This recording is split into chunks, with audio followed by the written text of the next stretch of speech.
ನಮಸ್ಕಾರ ಎಲ್ಲರಿಗೂ. ತಲೆಗೆ ಹಚ್ಚಿಕೊಳ್ಳೋಕ್ಕೆ ನೋಡಿ, ಬೇಸಿಗೆ ಕಾಲದಲ್ಲಿ ಇವಾಗ ತುಂಬ ಬಿಸಿಲಲ್ವ.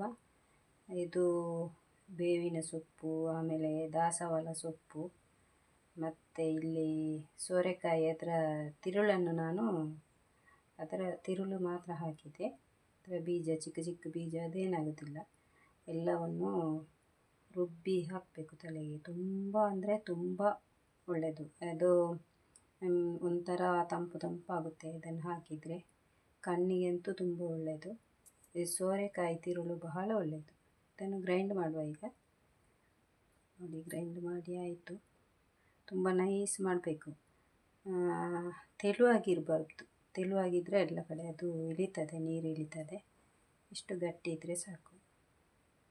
ಚಿಕ್ಕ ವಿಡಿಯೋ ಲೈಕ್ ಮಾಡಿ, ಶೇರ್ ಮಾಡಿ, ಹಾಗೆ ಸಬ್ಸ್ಕ್ರೈಬ್ ಮಾಡಿಕೊಂಡು ನೋಡಿ. ಧನ್ಯವಾದಗಳು.